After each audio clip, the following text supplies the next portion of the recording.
Go to Gerardo Torres, who is in Guatemala covering the latest there with the president after his resignation. Gerardo, thanks for joining us there. What's the latest you can tell us following the president's resignation? Well, hello, Tony. Yesterday, former President Otto Pérez Molina left in a prison that is was really a military installation, but he was sentenced to a prevention prison because his trial has already begun. He presented his resignation early yesterday to the National Congress, and he presented himself to the tribunal for accusations of three main things. The first is the participation in a corruption scandal. Second is his knowing and his permission of corruption cases, and third is a bad behavior of public officials.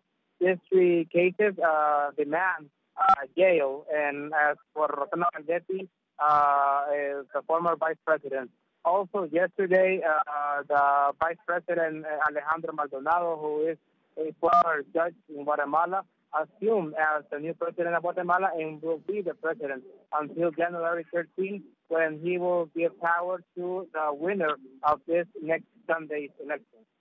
And Gerardo, as we reported there, the new president, Maldonado, has asked all of the existing ministers there to resign. Why is that? Excuse me? That the new president there, Maldonado, who has assumed the presidency, he has asked the ministers, the existing ministers, to resign. Why has he asked them to resign? Well, Maldonado is in a transition government.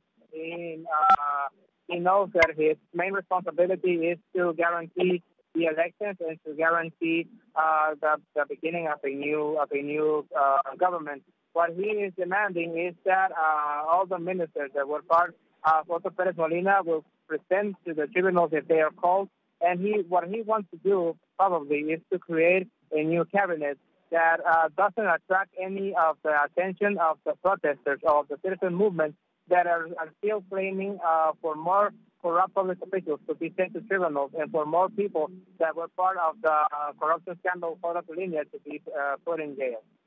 And this Sunday elections, they're advancing quickly. What can we expect, and how are preparations going there for Sunday's elections amidst this political crisis?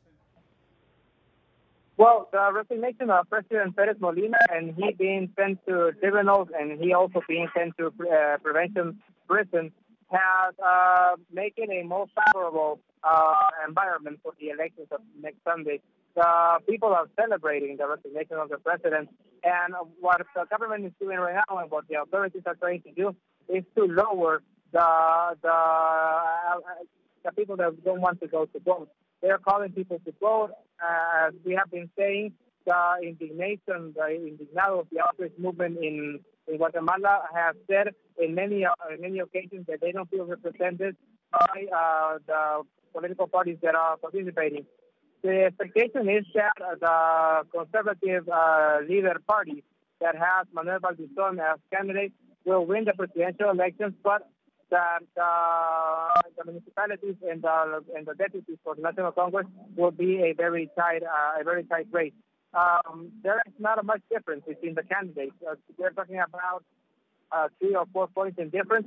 That could change in the next days, but still, it's more probably that the leader party will win the presidency, and there will be a government made of 3 or 4 parties in almost equal conditions for our next administration. All right, Gerardo Torres with the latest out of Guatemala. Gerardo, thank you. Thank you.